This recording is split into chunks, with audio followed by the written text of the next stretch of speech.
Hello and welcome to the Poverty Franchise Podcast. It's me, PJ Milionis. And me, Ethan Cinco.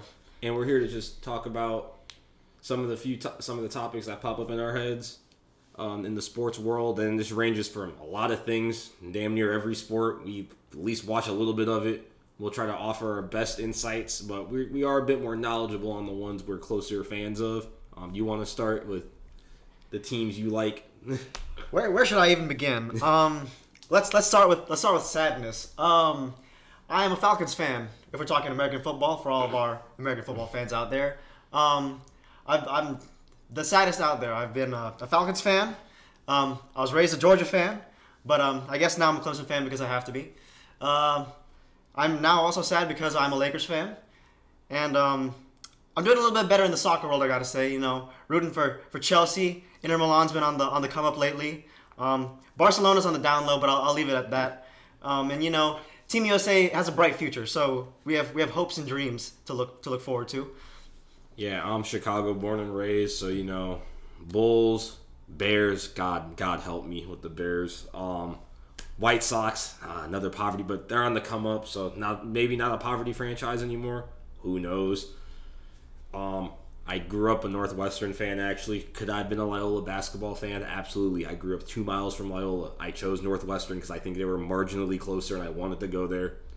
And that was a struggle. That was an everlasting struggle to watch Northwestern football and basketball. Oh, my Lord. Thank God I go to Clemson. And I changed the football part of that.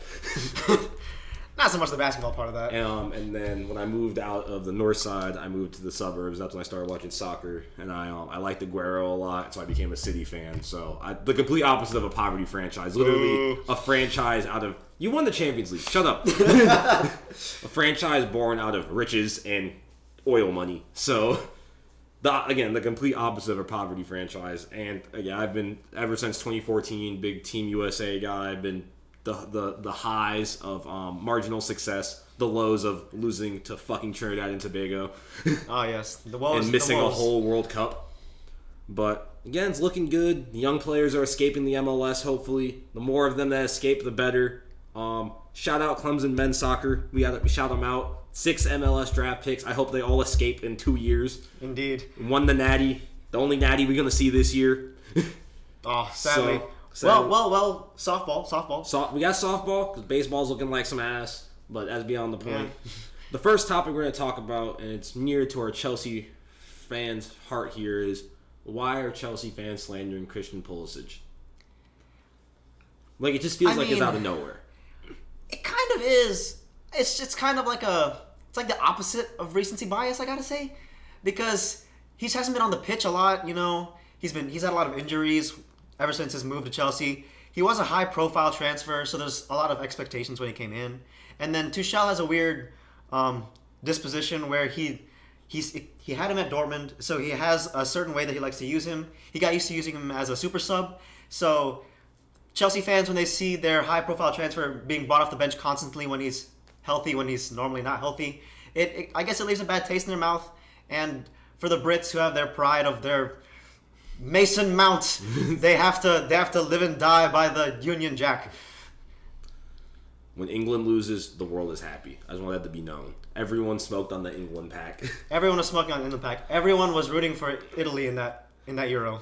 But I also think I saw some people going back to being like, he wasn't even that good at Dortmund. He scored no goals. Like, the man scores like 4 goals a year. Like, the people just slandering him like that. When there's much more that goes into, especially a winger. Wingers don't tend to score. Depending on the system, they don't tend to score that many goals. They create a lot of chances. They move the ball up the field. They keep possession. And Pulisic is just not really... Like, he's a good finisher when he gets the opportunities, but he's not going to go hunt. He's not going to cut in like a Robin does every damn chance he gets the ball outside. He's not going to cut in looking for goals. He's going to cut in looking to create a chance. Even if he's not the direct chance creator, like he's not getting the assist, he's going to look to create for his team before he goes for goal, which could be a detriment of his...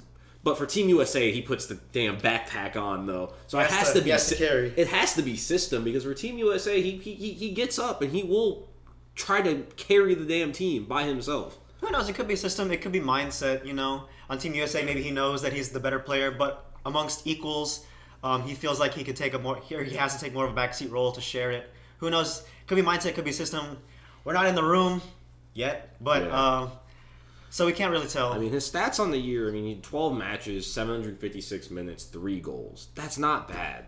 But he's, especially with how hurt he's been, like, it's been a rough go of it. That is true. I mean, there is some right to be garnered about being mad that he's getting injured, especially after paying a premium fee. Yeah, I mean, availability is the best aspect in any sport. If you're not, it doesn't matter if you're Michael Jordan good, you're Messi good. If you can only play 30-40% of the season, you're going to get cut from whatever team you're on. Kyrie Irving. That's besides the point. That's besides the point.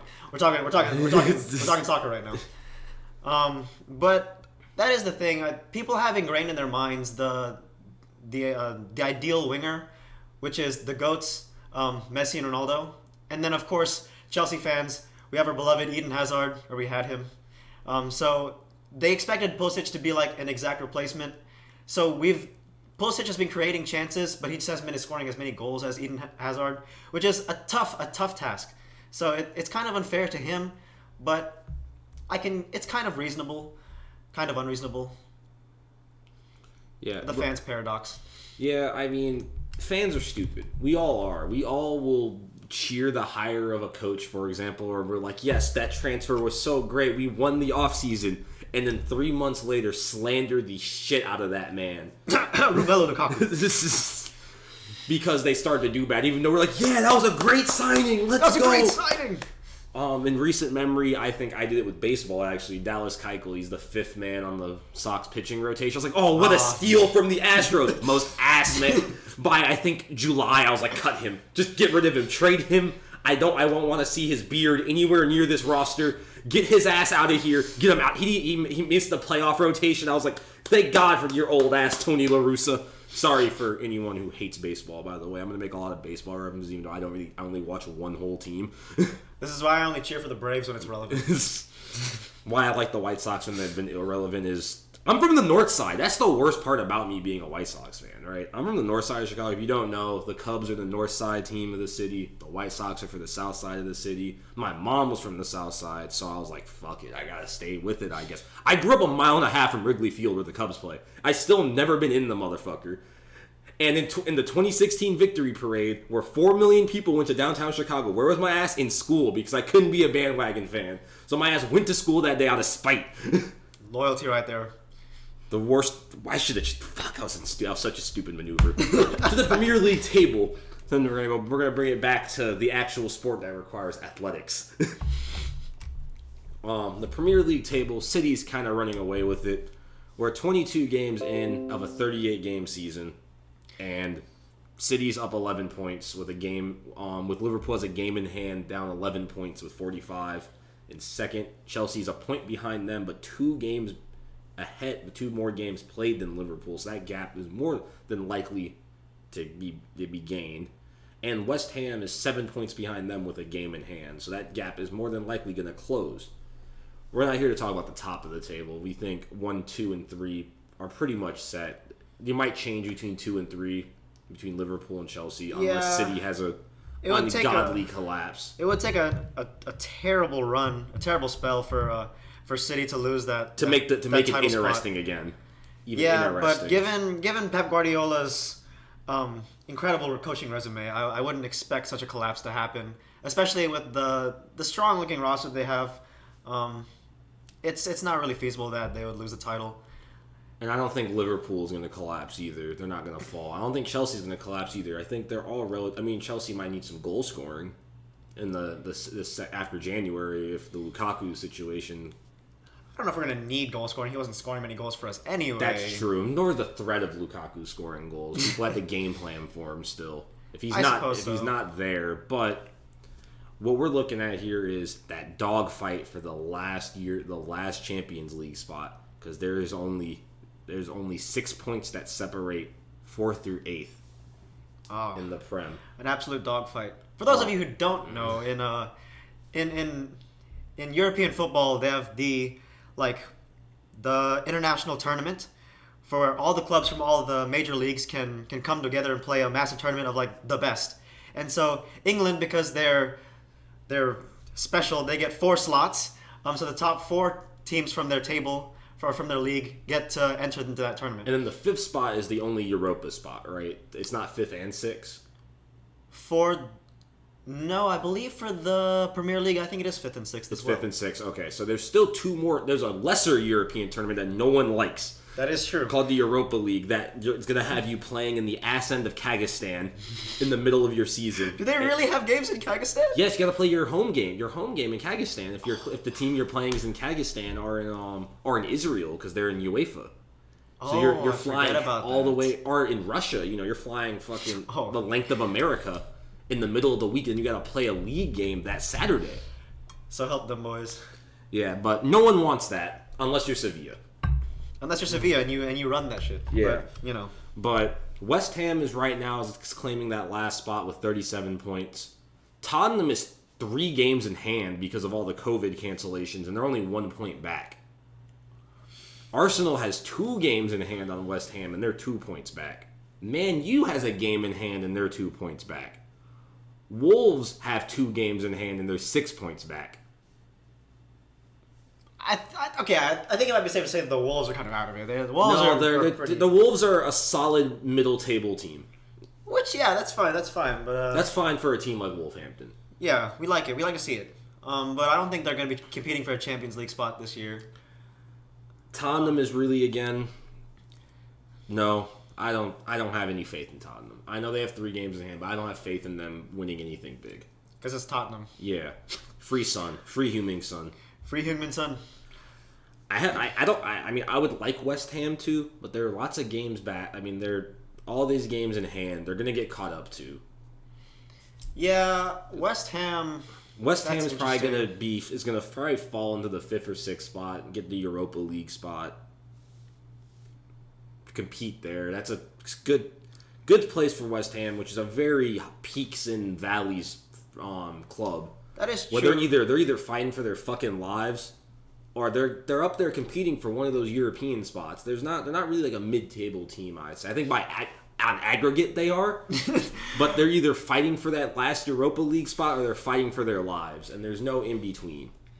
Yeah, so I mean, it really looks like a fight between the big 3, for that 4th Champions League spot. Actually, never mind. Let's remove Manchester United from that equation. Oh yeah, For all of can't you, score no goals. For all of you Ronaldo lovers, I hate to break it to you, but I don't even know his name. Ragnarok, something like that. Something like that. Ragnarok. That manager's ass. But then the rest of the mid-table, you have some. I mean, I'm surprised Brentford is well above relegation. I think that's one of my Brian Hope Albion being 9th. That's a pretty big one too.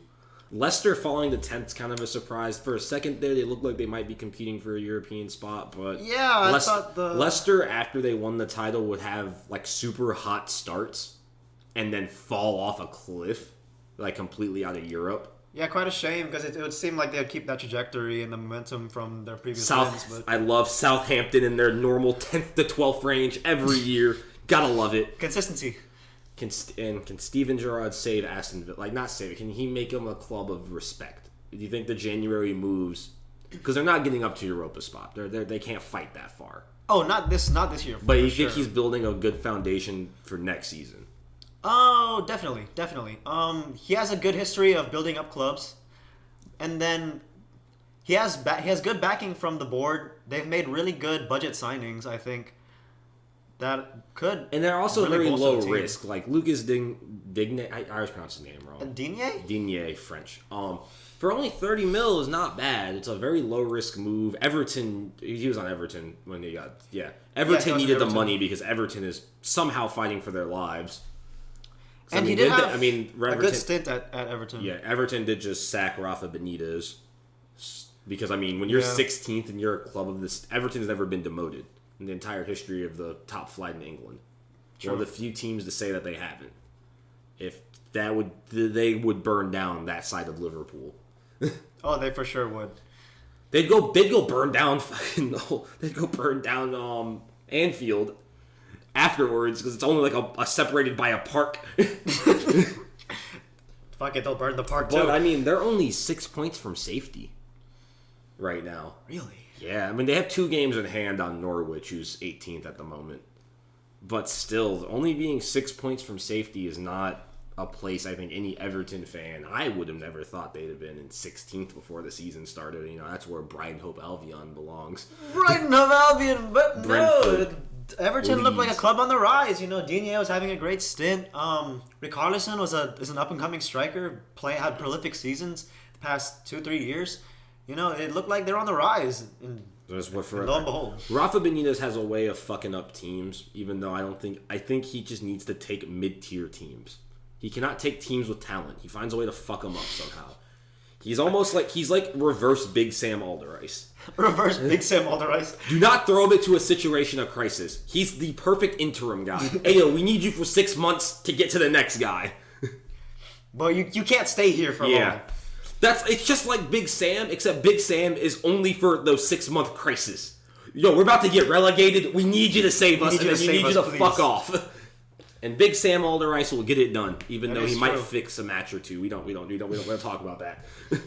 But bringing up the rear is a team that actually had some pretty decent seasons. Burnley, last season was pretty. Burnley was sitting solid, middle of the table. But they do have 4 games in hand on Norwich. They have only played 17 matches this year. But they have 11 points.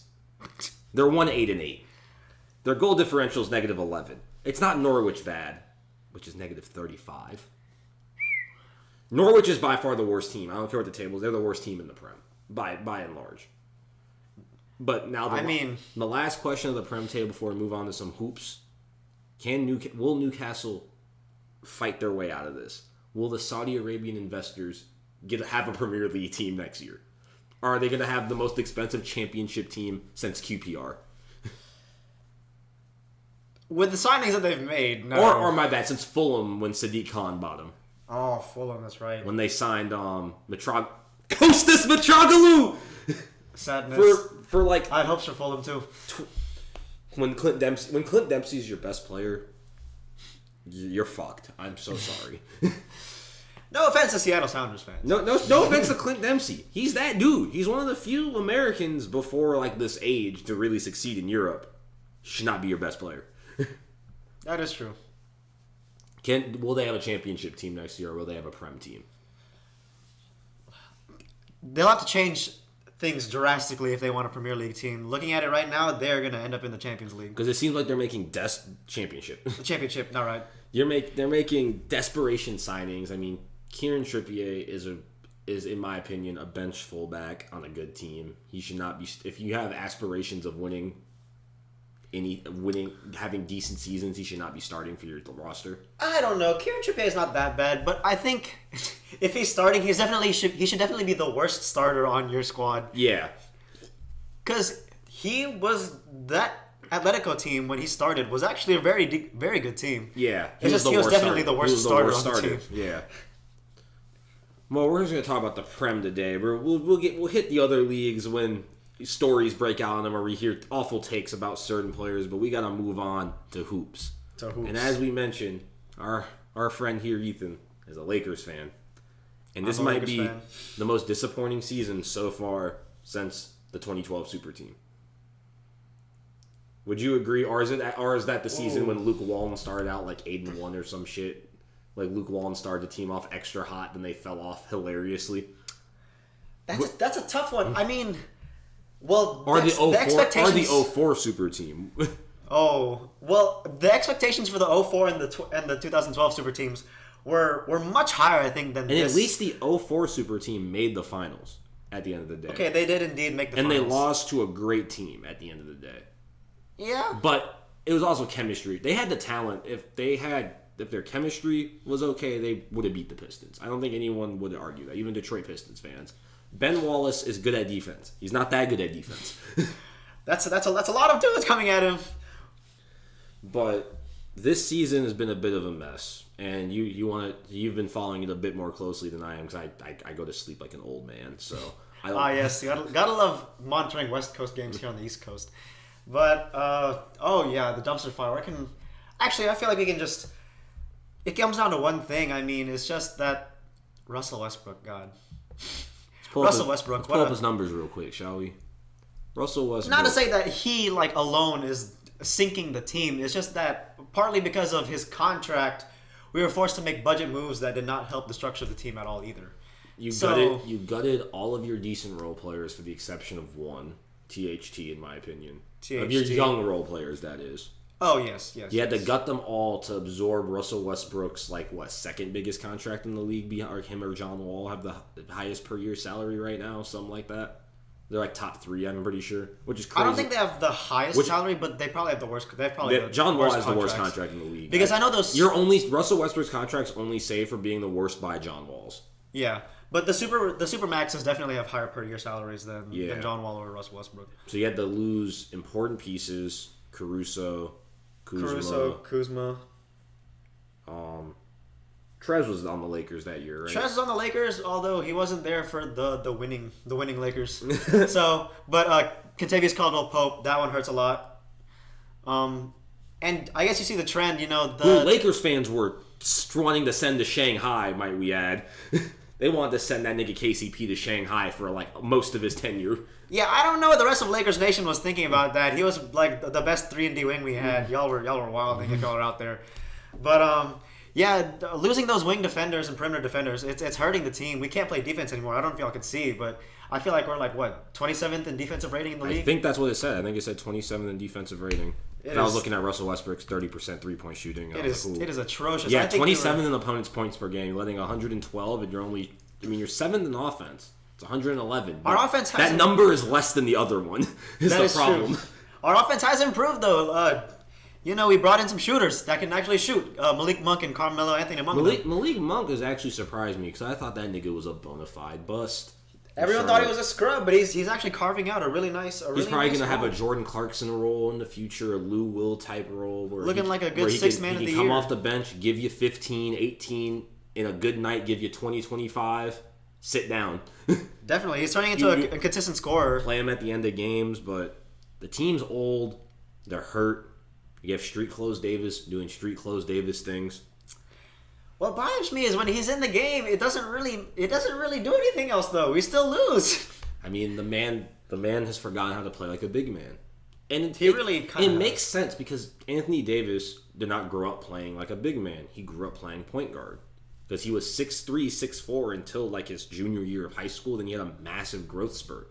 The story goes that the coach, he showed up. There were some scouts checking out some other players at his high school, and they were talking to the coach, and the scouts asked about Anthony Davis from some smaller school for looking for a point guard. Mm-hmm. Damn, coach looks across the gym, can't figure out where the fuck's Anthony Davis. He's a 6'11" dude now, and he's like, "Oh shit, that's what you."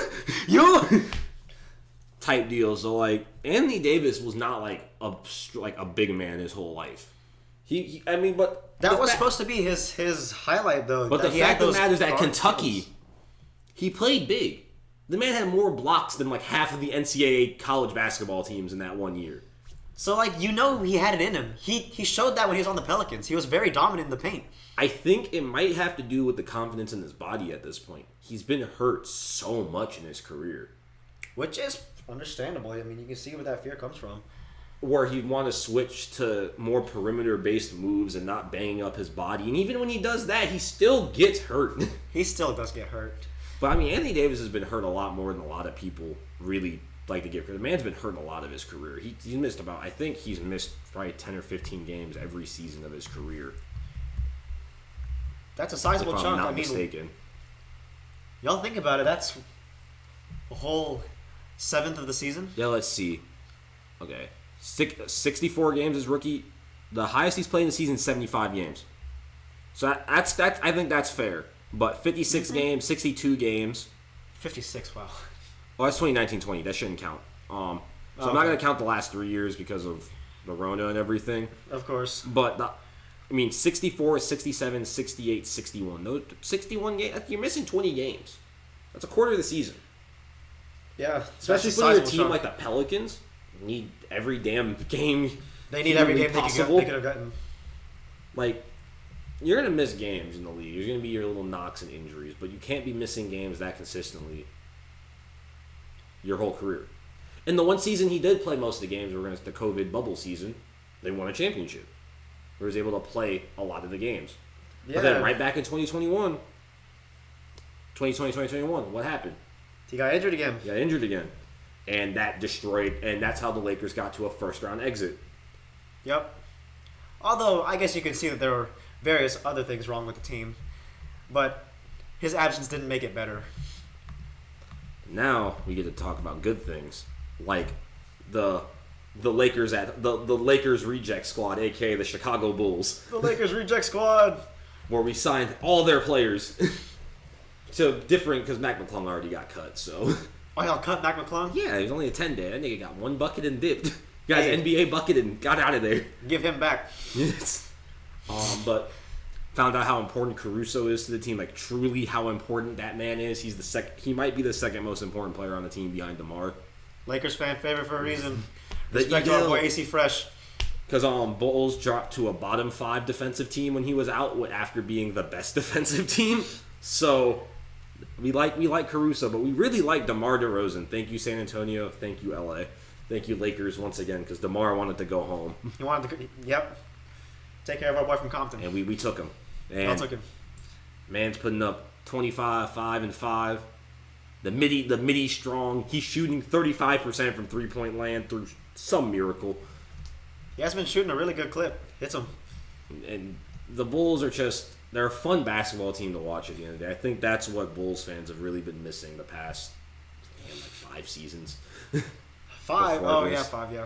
I mean, I think the there's the 3 Alphas team, the first team of the Hollerberg era, or the second team, if I'm not mistaken, of the Hollerberg era, current head coach of Nebraska. Mm-hmm. Where the Dwayne Wade, Rondo, Butler team had so much drama, but it was fun as shit to watch. Okay, yeah, that's true. Dwayne Wade and Jabari Parker fleeced us out of our $20 million each. Jabari Parker. And then, when Levine got healthy, it was then Egghead, Jim fucking Boylan, one of the worst head coaches in recent NBA memory. Straight up. Yeah. I mean, the teams were failing on every level. They were terrible to watch. It was just nothing but missed shots, blown rotations. You had your occasional Ryan Arcidiacono hustle play or Zach LaVine doing a dunk, but most of it would be fucking Lauri Markkanen missing open threes. Ah, yes. It'd be whatever bum-ass nigga they had playing point guard, not doing point guard things. Ryan Arcidiacono dribbling for his fucking life, hustling, trying. I don't even know what wing player he had. Otto Porter Jr. trying to hoop. Otto Porter Jr. It was just not good basketball. Like it just sucked to watch at the end of the day. So Wendell Carter not being able to grab a fucking rebound, like it just wasn't a good time to be a fan. It got really grating to just turn on a Bulls game and they'd lose by 20, 30. And then and then of course they had drama because Boylan would have them running fucking practices like they're high school kids or AAU kids, and it's like you can't do this to millionaires. So it was just. And this is not to say, because I'm under the common opinion that Billy Donovan, as an X's and O's man, is not a good head coach. What he is a leader of men. Yeah.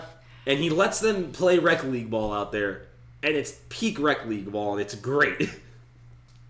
Like if Billy Donovan was the guy that you selected to give a war speech before going into battle, your army might win. Just out of sheer might. Like he won't set them up the right way. Fuck that. Fuck all that. But he'll get them going. He'll get them all hyped up. But then if you want Billy Donovan to teach a basketball tactics class, everyone failing. Yes. Everyone failing.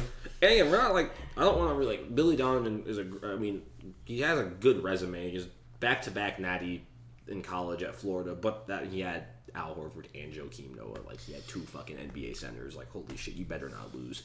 Yeah, no, that roster was killer. Corey Brewer was the starting shooting guard on that team.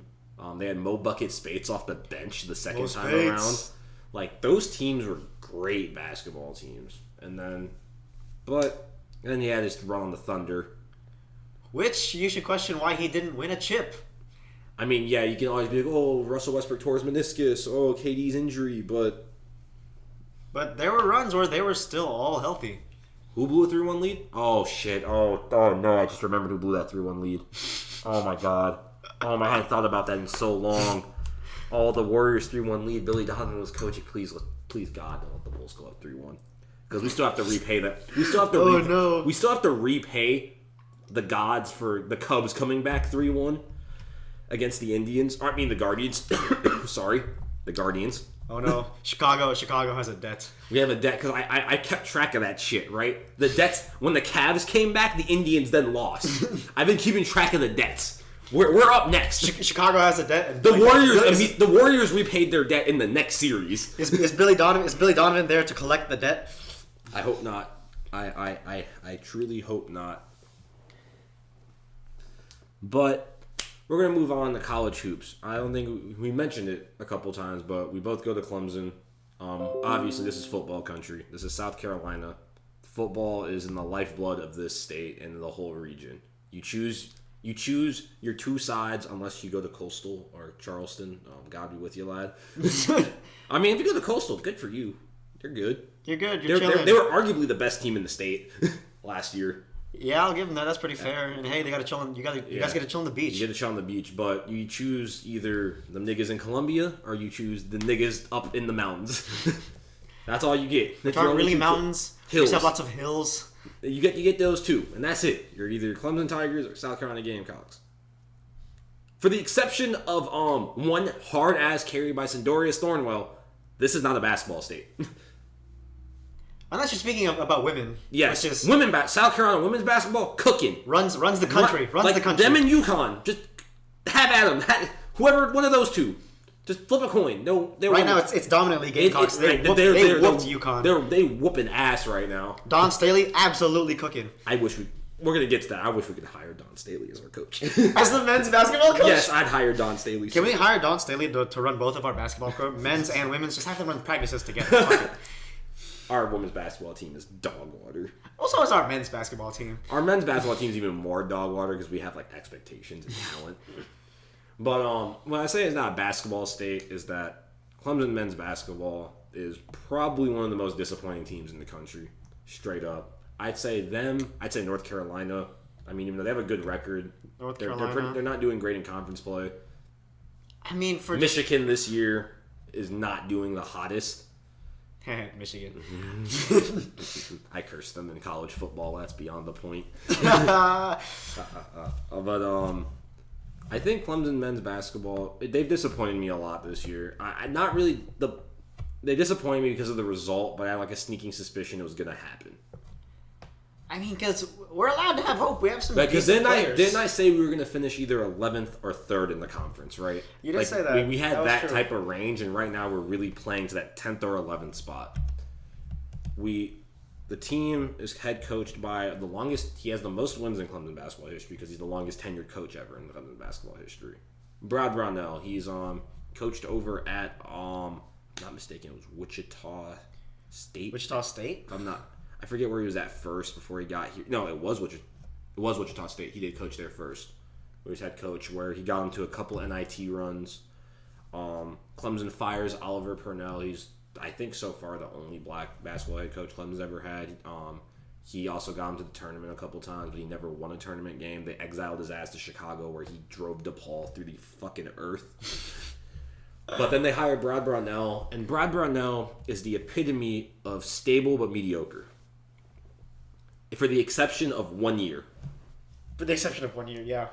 Brad Brownell... Or, well, 2 years. You could give it a spectrum. He had 1 year where he was great. Now this year he's absolutely ass. Yeah.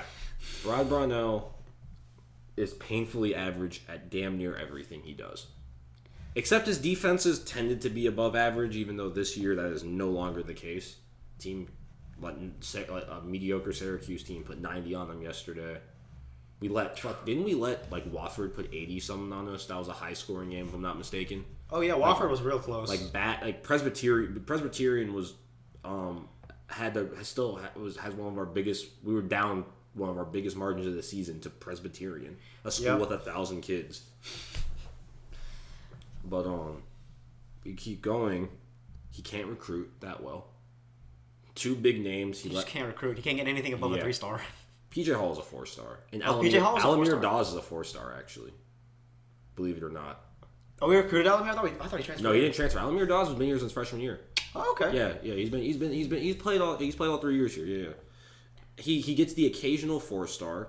And I think some of it, I will admit, is out of Brad's control. The boosters and don't let Clemson basketball touch the football money pool at all. That is true. They're because this is how we get all the protecting 5 stars the in baby. football. But that close to Zion Williamson, that close. He's a hometown guy. He grew up in Spartanburg. He grew up in this region, and Duke outbid us at the end of the day. And that's one of Brad Brownell's biggest failures, in my opinion, is not getting Zion. It's one of That's Clemson's biggest failure. It might be Clemson Athletics' biggest failure in the history of Clemson Athletics. From a money-making perspective, from rebuilding the basketball program, Oh yeah. that could have reinvigorated the whole program if you had someone like Zion come through. I mean, just look at Loyola. Loyola goes on a improbable Final Four run, and every recruiting class after that is infinitely better than anything they had before.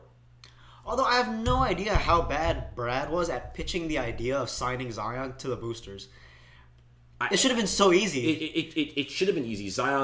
He had Drake coming to his small Christian school in Spartanburg to watch him play basketball. Right? We could have Drake made was flying out so to much fucking money. Spartanburg, South Carolina to watch this junior, might I add, play high school basketball. He was probably the most heralded recruit since LeBron James in terms of media attention. Oh yeah, easily. Little John they would have had to make fucking upgrade again. Students wouldn't be able to get into The games stadium would have been filled. every night. This was Trevor Lawrence level generational talent on the other sport, and they could have came in on the same time. Clemson could have been running both Clemson could college have- basketball and college football at the same time. Something that hasn't really been done since Florida did it with Billy Donovan. This goes full Billy circle. Donovan. When they had Tebow and then Joakim Noah and Al Horford all at the same So time. basically, what we need But is they Billy could've- Donovan to but coach again, Clemson basketball. If he wasn't taken away from the Bulls, I'd do that. But Gotta take one for the team, PJ. But this year, I think it all came. I think it started the tournament loss last year. Clemson started out the 2020 season hot as hell. We were ranked. We beat Alabama in a neutral court. Yeah. We had the COVID hiccup in the middle of the year where we dropped 3 or 4 straight. When Amir went down with it, then they came back and they were just out of whack. That run was atrocious, though. But then they came back from it pretty okay. They did recover. I was very impressed by the Then recovery. the tournament game happened. Should have been a gimme. It was Rutgers.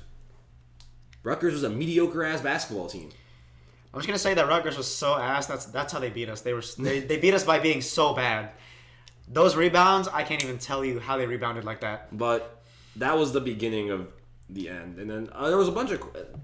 Brad had a lot of questionable coaching choices that season, mainly not playing our 4-star best in the state of South Carolina recruit with our other good big man. And that really carried over into this year. And there's a lot of coaching changes from last season that carry over here. Brad Brownell really likes mediocre transfer players. I don't know why, but he just seems to have a fucking curse. He built that Sweet 16 team with transfer players. Like, I can keep doing this. No, you can't. It's not Marquise Reed. It's not Elijah Thomas. It's not David Scarra. It's Jonathan Bears, no knees.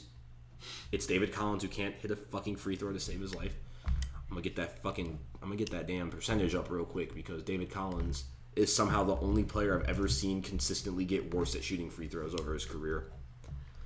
He's a 6'4" shooting guard who shoots 54% from the free throw line, who likes to attack the rim.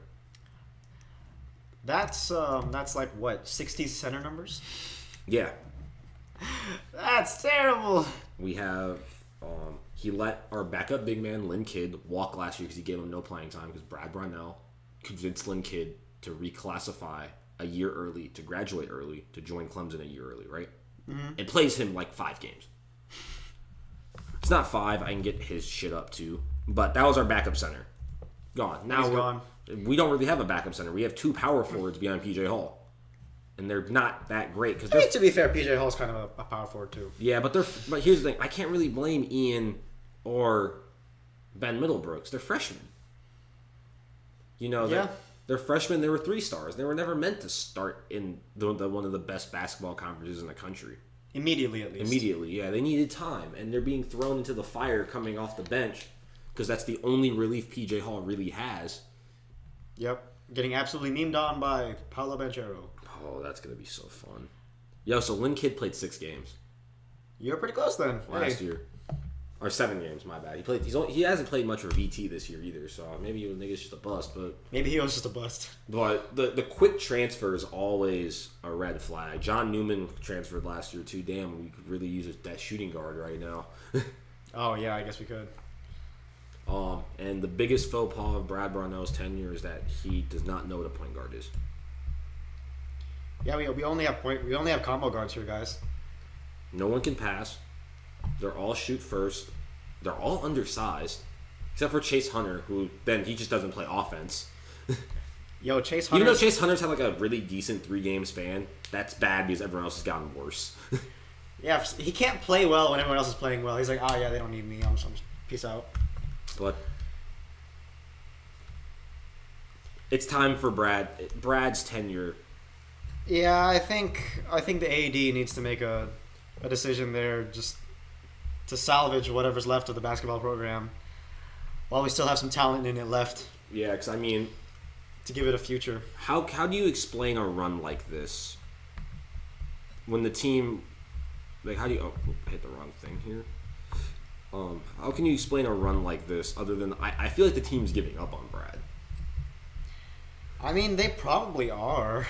I mean, their only wins against a pretty not a great NC State team in the last 5 games. I mean, they lost to UVA at home after running their shit at their place. Mm-hmm. You drop a bad loss to Notre Dame. The worst loss of the year by far to BC. Just because it was to BC. Boston College, a team that hasn't won in 2 years. And then you lose to Syracuse at their place. The deciding factor really is the game Saturday. When we play Pitt. Pitt, who is fucking awful. If they lose... I think if they lose, I don't think Brad's not head coach anymore. I truly think that. If they don't if we lose and we don't fire Brad, I'm really worried about the AD. Yeah, I'm worried about the new AD. I'm like, damn, maybe I want Dan back. Give me Dan. But the thing is that, I mean, you got to find a new head coach. It's scary. I think that's been the big crux of it, and why any team keeps a mediocre head coach around, especially mid-level college programs. It's like, we can't do better. Yeah. So you keep the middling around because at least they win a game occasionally. Like, not at least they break even. You can count on them to win a couple games. People will come to the games. Yeah. It's an entertaining product. You break even on the team at the end of the season. Maybe. Like, win-loss and money and profit cost ways as well. Definitely. I think Clemson basketball barely makes money. Like, everything is like baseball sometimes makes money. Basketball barely makes money every year. Then football makes everything run here. Oh, according to PJ Hall, our star basketball player, the revenue for Clemson goes football, parking services, and then basketball. If any of y'all are from Clemson, y'all know them niggas at parking services get they bag. They really do. They are doing numbers. And you know what? And it's probably because they don't charge for basketball games for students. But here's the thing. I wouldn't fucking go if they charged. Not this product.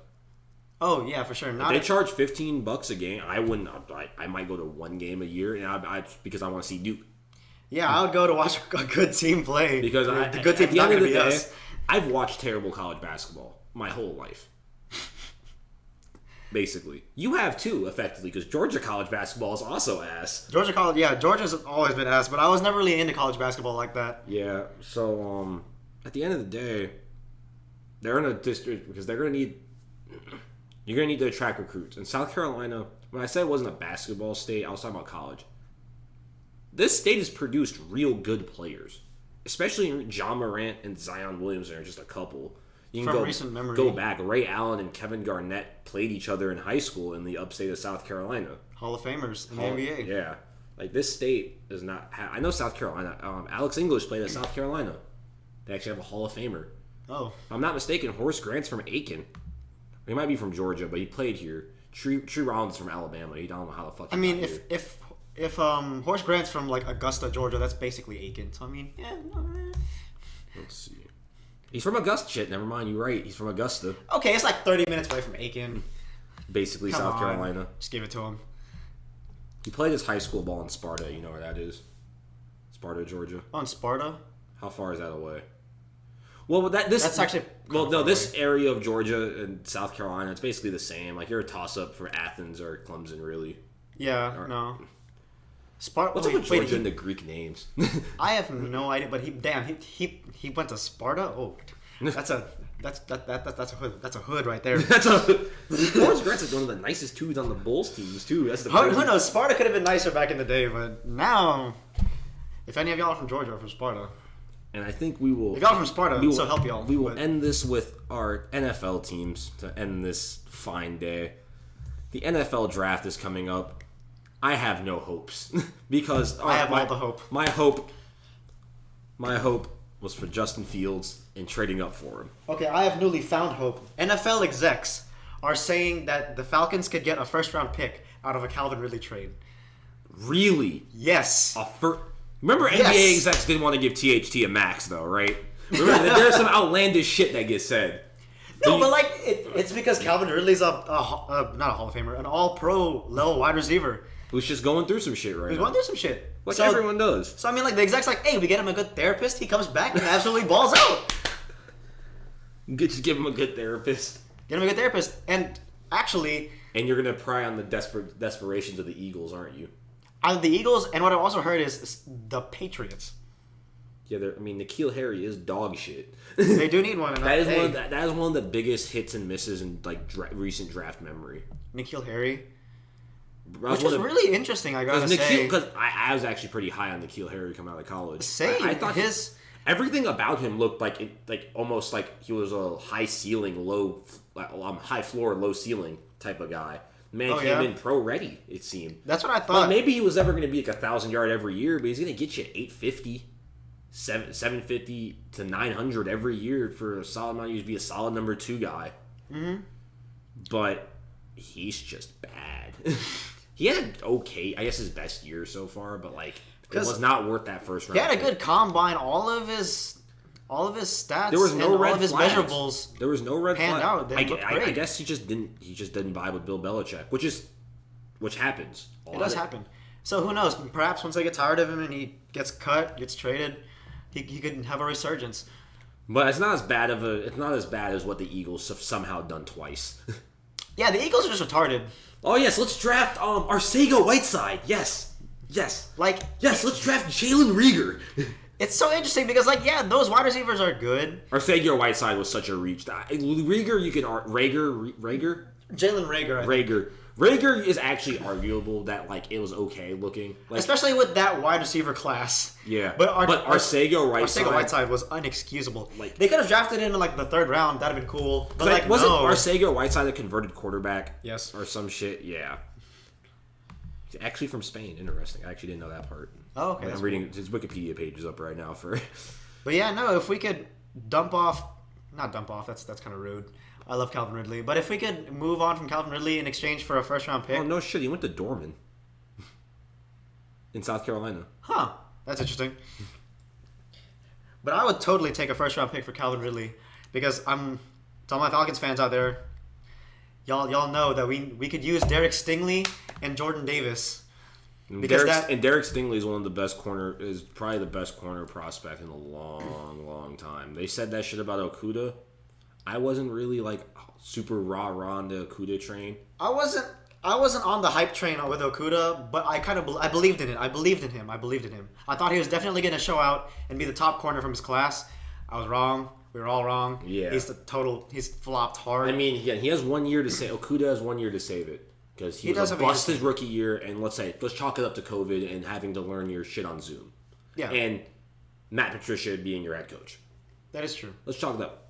Year 2, he gets in a spat with his DB coach, and then immediately tears his ACL the next series after that. Yeah. Can he come back from his injury, and does Dan Campbell even want to fuck with him? No, it's the issue for him. So he has the 3rd year to prove that he's worthy of being fucking traded. Yeah, and or maybe who knows? Maybe him and the DB staff and Dan Campbell will go soul searching this offseason, and he comes back. He's cool with the coaching staff. But now we're still talking about he has to come back from the injury as a DB. As a DB. So I brought up the draft with J.J. Arcega right side. I actually wanted them to draft Andy Isabella. I was really high on Andy because I just wanted Andy Isabella because he was the UMass guy. I'm like, yes, the little school man. Where did Andy Isabella go again? UMass. No, I mean in the NFL. Cardinals. Cardinals, that's right. But he didn't really pan out too much. But I was like, yes, I want I'd take the small. But I mean, everyone knows that they didn't draft DK. That's like the big one because DK could break out of a cut. That was the common. Yeah, DK was looking real weird at the combine, but hey, guess we were all wrong. But Derek Stingley, the year that Okudah went was the top corner. I would have taken Stingley over him that year. I think Stingley is one of the few players in college football where you could argue the freshman or sophomore, then they came straight out of high school, if we're being honest. Just because after you saw that freshman year at LSU, like this nigga could win the NFL. I watched him walk out on that field in the freshman year. He was just a LSU. baller. He was clamping everyone. But hey, we pair him with AJ Terrell, who had the best coverage rating in the NFL this season. AJ Terrell got a snub from an All-Pro team this year. I think you could really argue because he was one of the best corners in the league after having a shit rookie year. But again, we always have to remember DBs are, especially corners, can have shit rookie years. Oh, because yeah, that's a tough road. I think it's arguably harder to transition as a defensive back than a quarterback. Mainly because you have not nearly as much support and like patience. Yeah, because as long as you're not throwing picks as a quarterback, and it's like Nathan Peterman, you're gonna give it chances. You blow your coverage, that's a touchdown. Yeah. You can't be on the field after that. Like no. And the thing is with defensive backs, well, actually quarterbacks are super special in the sense that systems are built around the quarterback. DBs have to fit in the system. DBs have to fit in the system. Because no defensive player is above a system at the end of the day.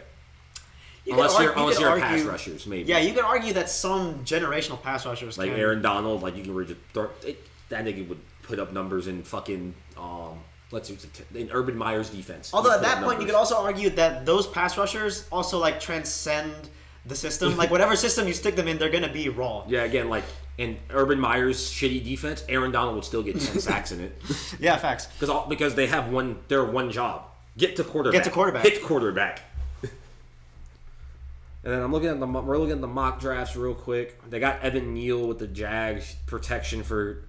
I don't think they should go defensive end. I think they need to keep Trevor Lawrence upright and happy before Andrew Luck retires to just fish on Lake Hartwell for the rest of his life. I don't know about Evan Neal. Oh, actually, Evan Neal looks good, but Linderbaum looks so good. We like the center. Linderbaum looks so good. We like good. the center. We like Linderbaum. And a good center-QB relationship. Look at how much Jeff Saturday and Peyton Manning liked each other. And does anyone remember how dominant the Cowboys' offensive line when they still had Travis Frederick? Yes. Travis Frederick was the center. He was the center. Before he retired. Before he retired. They were absolutely cooking because they had that center to literally just build around. So they have the Texans taking Kyle Hamilton, the safety from Notre Dame. You know what? Wait, what mock draft is that? CBS. CBS has the most outlandish ones. They really do. I was like, Kyle Hamilton at second overall. Here's the thing. I'm actually willing to give Davis Mills a second year to play quarterback. In college? No, Davis Mills, the Texans quarterback. Oh, shoot, you're right. Never mind. Arguably the second best rookie quarterback this year, behind Mac Jones, which is just, wow, if you would have said that before the year, dude, go play every lottery. Go play every lottery. If you were saying that like as an earnest truth and people were calling you crazy, you still are crazy. You were just right this time. I don't know. I mean, the Texans have issues everywhere. The Texans do have issues everywhere. I'm really wondering what's going to happen with that weird trade saga. Where if they can move Watson, because the Dolphins are out. Well, but they still really want Tua, though. Yeah, but the Dolphins don't want Deshaun. Is the problem. That is the problem. Yeah, I want Aaron Rodgers. the Packers don't want Justin Fields. The Lakers want Gary Trent Jr. I want Miles Turner. I have to get rid of Vooch. Gotta get rid of Vooch. But yeah, who are the Bears looking to get in the second round? I haven't read nothing. I think we just need offensive line.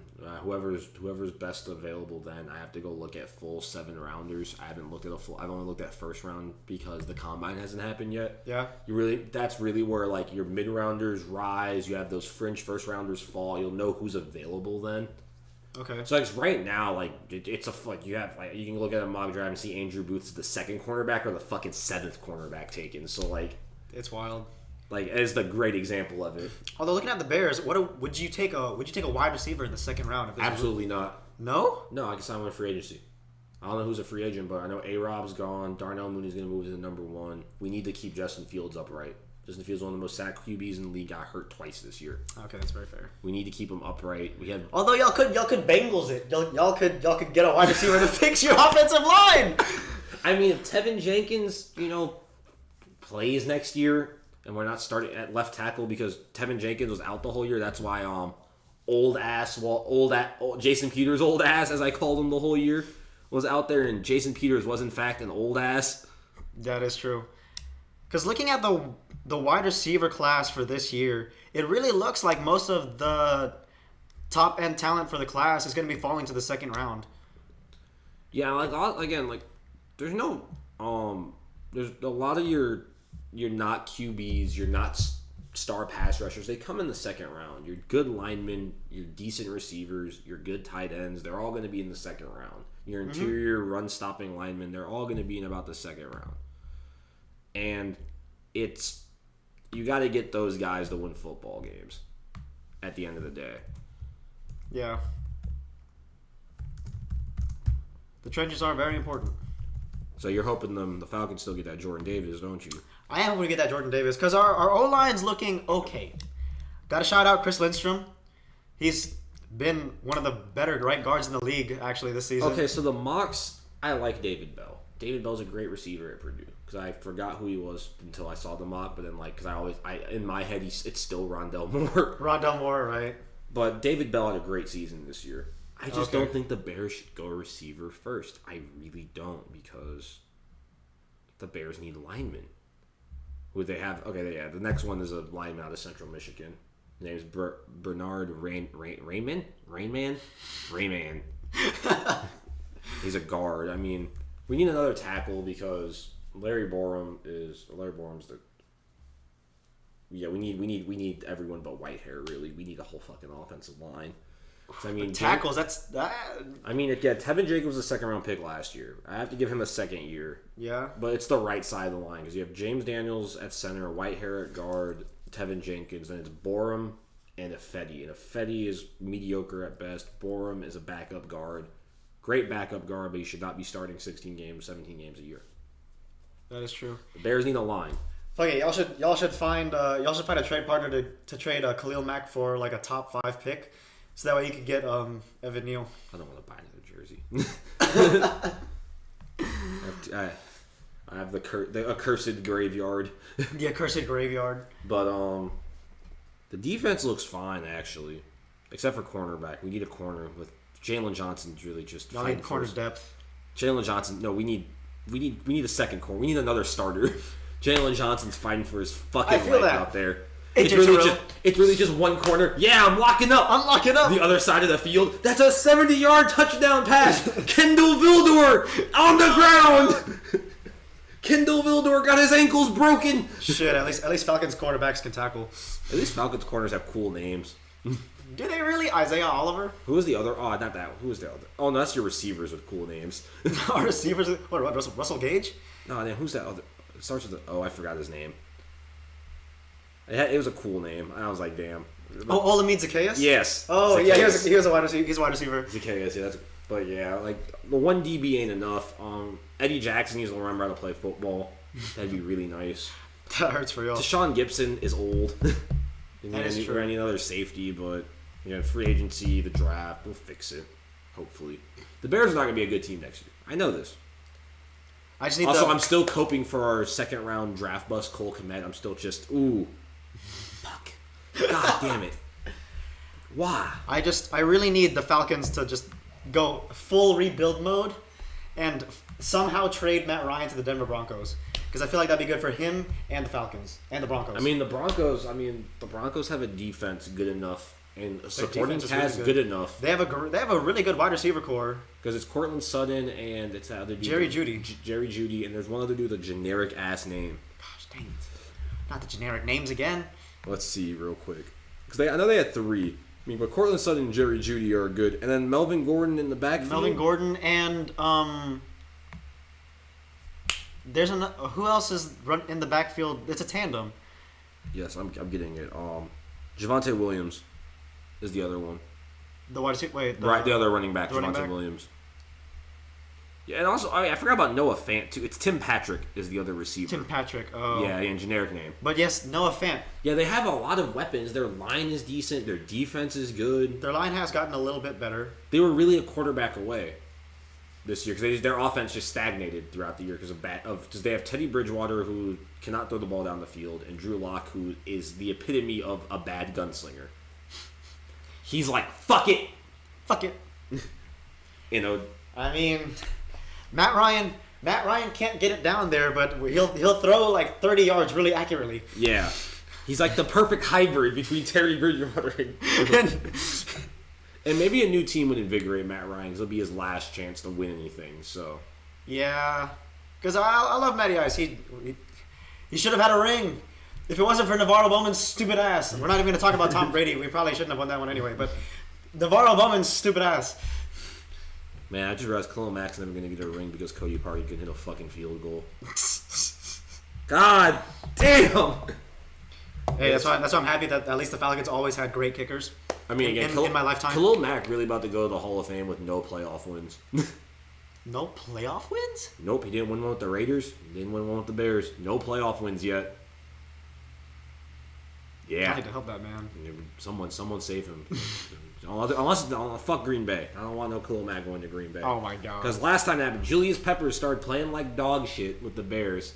Oh, and then he absolutely balled out. Goes to the Packers On the and Packers. fucking puts up like 10.5 sacks. He changes to outside linebacker. He's like 36. Yes. And then puts up like 11 sacks. And then balls out against the Bears. Can't have shit. Can't have anything in. Fucking. Oh, damn. There's never been a sadder moment, but we're not going to get into Aaron Rodgers dog walking my franchise year in Aaron and year out. Rodgers. But how do you think the division's going to be next year? It's still going to be the Buccaneers reigning supreme, right? Over the NFC South? Yes. As long as Tom Brady's knees are intact. Because Or, who knows? Because remember, Peyton Manning's arm did go out in 1 year. Like, one offseason, Peyton Manning went from, damn, that quarterback's still kind of good, to, oh my Lord. Von Miller, save him. Well, like, Tom Brady doesn't throw that far Anyway. all the time anyway, and the rest, and it's really, okay, Tom Brady was okay. He was okay when they won the Super Bowl. It was literally Shaq Barrett bitching everyone. I mean, this year, he's put up arguably MVP numbers this year. That is true. So, the Buccaneers have a super well-rounded team. I mean, except next year, they're losing their core. They can't keep them all again. There's too many players. They extended Vita Vea, so it means Sue is gone. They have Shaq Barrett locked up. I mean, losing Sue probably won't hurt that bad. Yeah, but where's the money for who's the safety? Antoine Winfield? Where's the money for him when his contract Well, comes he'll up? be around for another but year or two. You have Mike Evans long term. You have Chris Godwin long term. Tom Brady's still there. Leonard Fournette. Worf's contract's coming up, actually. Worf's extension. It's coming up? Yeah, they're already talking about his extension. Already? Yeah. Oh, probably because it'll save It'll the be his third year coming right. up. Jensen, I think, is up next year. Jensen's a free agent, the center. Oh, no. The ginger fuck, as Tom ginger Brady fuck. called him. I mean, they're in for a cap squeeze. They are in for The a cap Panthers squeeze. are still coached by Matt Rule, so they're not. Let's put them over there. And they're looking to trade CMC, so let's put them over there. Yeah, they're looking to really blow it up. Which leaves us with the Saints and Falcons. The Falcons need to blow it up. God, so help So the us. Falcons blow it up. That'll be good for them. Because if we retain Matt Ryan and we retain, Grady Jarrett, and we kind of enter we'll be in this limbo where we don't have enough money to like bolster the team because we have too many holes. But then if we have those two around, if we have especially Matt Ryan, he won't fit the timeline of a rebuild, so we'd have to blow it up. And as much as I'd hate to lose, Deion Jones or Grady Jarrett, I feel like we have to keep one of them as the vet to anchor the rebuild. The Devin White of the Buccaneers, Levante David. Levante David. Levante David. So I feel like we need to keep around Deion Jones and sadly have to move on from Grady Jarrett, even though I love him. Yeah. Especially as a Clemson fan, Big Daddy Grady. Too bad Vic Beasley only worked out for like one season. Looking back at all his sacks, I'm like, how did we not realize he was a bona fide scrub? He had no moves. He literally just ran around dudes. Vic Beasley was the Austin Bryant of the Clemson. He wasn't even doing like a smooth dip like Myles Garrett. He was clean furrow. He just ran straight. But I think Clarence Farrell still looks better than. Oh yeah, he looks better. Like Vic Beasley was literally just like, I need to run really fast. And that's how he broke his sack record, because he got all of his sacks against scrub tackles. He got like 5 sacks against the Denver Broncos bum of a tackle, whoever that was that year. Oh yeah, he did have the 5-sack game, didn't he? Yeah, he had massive games against horrible tackles, and then he did not show up against any good tackles. But hopefully your team does right in the draft. They don't make any questionable decisions, because you're gonna be. I don't know. It's interesting. You're gonna be at the draft party like I was last year. I was on my knees praying the Bears were not gonna pick Mac Jones. Like I was praying. They didn't. I was really hoping for the nigga Justin, because I saw him cook our school. You saw Cook? Yep, that is. I wanted that, and you know what? I saw flashes of that, because Justin Fields can slang that hoe. He can run, but man, his decision making needs a little bit of work, and he needs a better coach. But we're gonna fix that. It's interesting though, because you got to remember, this is the first year where Terry Fontenot's going to be drafting. So we're going to see how that works. This is going to be the first year where... Here's the thing. Ryan Pace, God help you. If you were selected in the 4th through 6th rounds, you were that nigga. Bro. You are that nigga. Tariq Cohen, Darnell Mooney. Jalen Johnson was a 2nd-round pick, if I'm not mistaken, but the 2nd or 3rd rounder. If you're not picked in the 1st round, you're good. If you're a 1st-round pick under Ryan Pace and your name is not Roquan Smith... Or, please, Justin Fields, fuck you. Hey. Are your 2nd-round tight ends. 2nd one in a row, he's fucked up. You know who Adam Shaheen is? Yep. No, exactly. That was a 2nd-round tight end. A 2nd-round tight end? Oof. And Cole Kmet. Nerd name. But the Falcons, both Arthur Smith and Terry Fontenot have come out and said that they want to draft the best player available instead of reaching for needs, since they said that's how you rebuild. That's how you fail. That's how you rebuild, is you pick the best player available. Well, they said that reaching for needs is how you fail. Yeah. So I have faith that they can't fuck it up, because also we have so many glaring holes that really just taking whoever's there is like, yep, that fills a hole. If you guys reach, it's over. But it's just best player left. But given their stance of we're taking the best player available, I don't think they can reach unless their scouts are wilding. Yeah. And I want to talk about the Jets, only because I think the Jets have a bright future for the first time in a long time. Because Robert Saleh might be a good coach. Like, legitimately. He just needs the talent. He just needs a team. And we need to figure out if Zach Wilson is a good quarterback. I don't know. Behind a terrible old... Yeah, that's true. We can only evaluate him when he's standing up. Yeah. The man was running back, forth, center, up, down, left, right... We can only... I mean, he had some egregiously terrible games, and he has some pretty decent games this year. Yeah. So, I mean...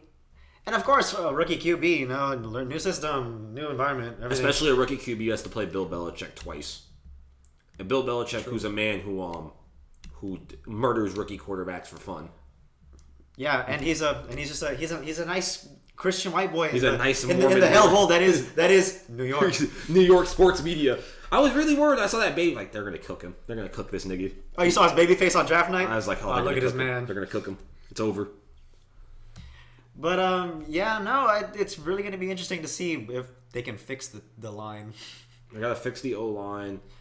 I mean, they're still gotta recover from C.J. Mosley just being hurt. Yeah. The whole that was their marquee. That's what the anchor their linebacking core for 5-7 years. Mm-hmm. And he's just hurt the whole damn time. Is C.J. Mosley still on the team? I think so. Holy shit, that happened so long ago. Because I was one of they said the Jets damn near won the offseason with that move. Then he just has not been healthy. Because that was after his knockout season with the Ravens. Yeah. Let's see. Oh, he played this year. I didn't even know that. He played 16 games this year. 103 tackles and 2... I didn't even know the nigga played a game. I feel bad. Well, I mean, he did play for the Jets. That's true. Yeah, he only played 2 games in 2019. He missed all of 2020. What did Quinnen Williams do this year? I know Quinn Williams didn't play back. Him and his brother on the Jets. Quincy, right? I know there's a Quincy Williams. They're brothers. Quincy Williams. Yeah, they're brothers. Hey, the more you know. Yeah, Quincy Williams played on the Jets this year. Yeah, but they're brothers. It's crazy. It's just crazy how many brothers there are in the league. Right? Quinn Williams, he had 6 sacks, 36 tackles in 15 games. Not bad for an interior lineman.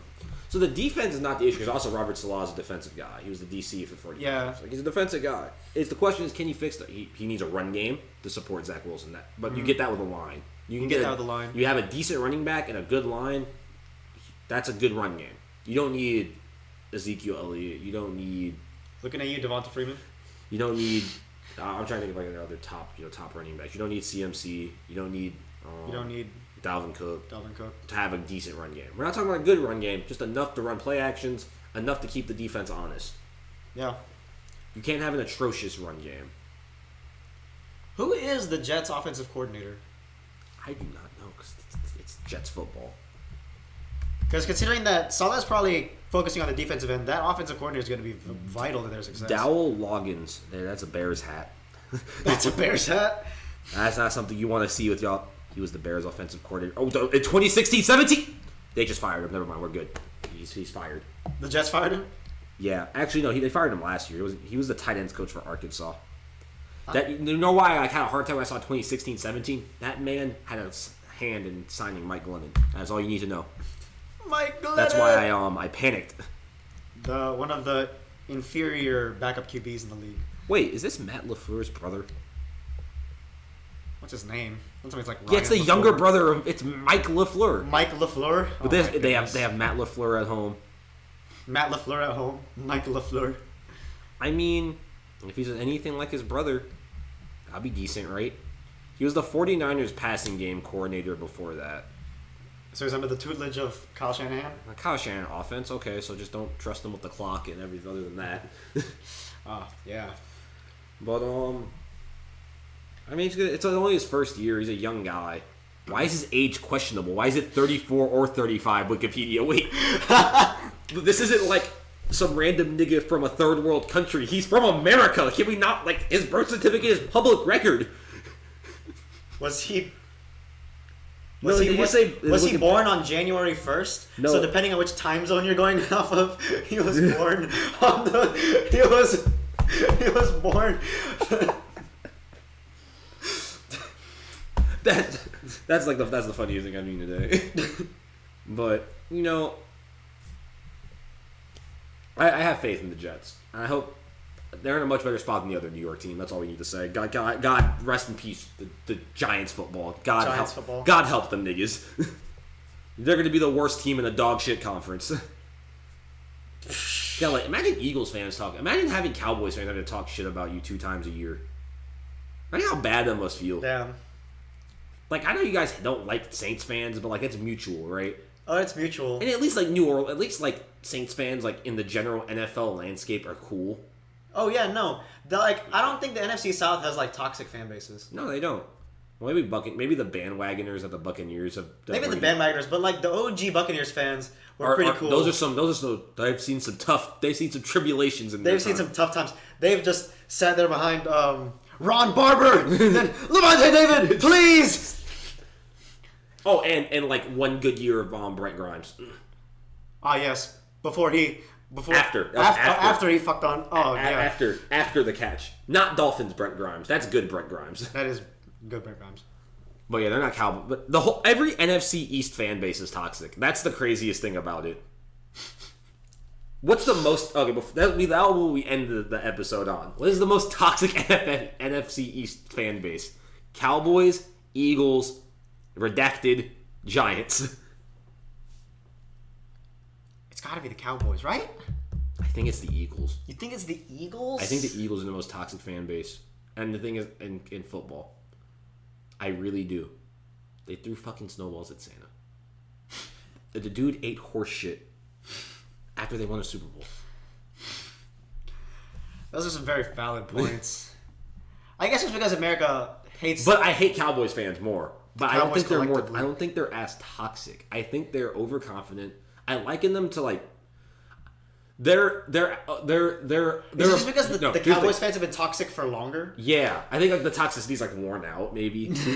No, I think I equate them to they think they're Alabama fans, they think they're Georgia fans, they think they're Ohio State fans, they think they're Clemson fans, they think they're Notre Dame fans. They think their program or their team every year is championship worthy. No matter what the fucking preseason says. Like, yeah, I may have thought before this year Clemson was a national title team. Then I watched them struggle against SC State of all teams, and I really self-reevaluate. I'm like, no. No, We are not. we're not. Which was fine. I lived with that. And to be fair, most of I'd say like 60-70% of the Clemson fan base in the area warmed up to that idea pretty quick.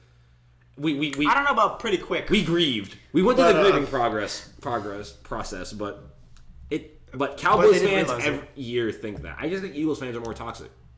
Also, EDP was their like bannerman. Cowboys fan. I don't make the rules. If EDP was a Bears fan, you all be saying the same shit. That is true. You know that nigga's from California and you like the Eagles too? Like, that type of nigga from California likes the Eagles. You at least be a Raiders. You at least be an OG toxic fan. Be a Raiders fan. Like a man. Like a man. But man, I'm gonna go Eagles though. But I do hate the Cowboys more. And also, we're smoking that Cowboys pack. The whole country. Again, I go to a college where when we lose, the whole country smokes our pack. I understand that. I understand that wholeheartedly. I like being. It's good being most hated, but I will humble up real quick. Because again, it's better than where I came from. For you left at like the worst possible time. I really gotta say, like, are my teams cursed? No, I am the curse. Ethan walks in. He will fuck up your... I am your fan. No, not you. Well, Chelsea won the Champions League, so it's all good. Chelsea did win the Champions League. But that is it for today on the Poverty Franchise Podcast. It's PJ. And it's Ethan. Signing off.